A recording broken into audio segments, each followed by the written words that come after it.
The nation of Lothric was based on three pillars of rule: the knight for strength, the priestess for faith, and the scholar for knowledge. The knights were assigned to protect the high wall and the castle from invading forces. Additionally, the Lothric knights were able to tame the wyverns which they once fought, which together, the knights of Lothric, with their drakes, once crushed anything that threatened their shores. Of course, that was a long, long time ago. The Lothric knights are said to have strengthened ties with the high priestess after the scholars acquired the Grand Archives. So it appears that there was some competitive nature between the three pillars of rule. The scholars were able to increase their knowledge, so the knights attempted to increase their power by allying with the high priestess. Additionally, the Lothric knights are the only enemy to carry with them a sunlight medal, which, along with the Covenant of the Sun Altar being within the castle guarded by Lothric knights, can only indicate that the knights have some relation to the Covenant of the Sun and the Nameless King. Possibly a small section of the Knights of Lothric were also warriors of the Sun. Very little information is given on the High Priestess. What we do know is that the High Priestess served as the Prince's wet nurse, and that the current one, Emma, seems to have a close relationship with the Prince, as she desperately wants you to gather the other Lords of Cinder and force Prince Lothric into his duty. Also, it is possible that the Shrine Handmaid is in fact a previous High Priestess. She both sells the High Priestess ring, drops it when killed, and is a very similar guard to that of the High Priestess. The scholars are the symbol of knowledge for the kingdom.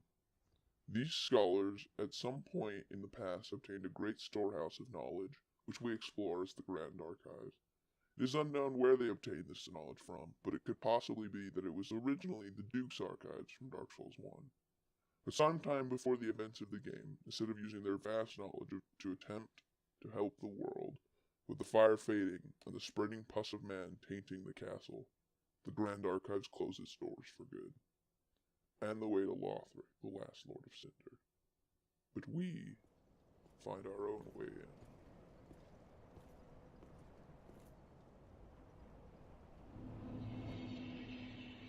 The hunters serve Lothric on the fringes and in the shadows.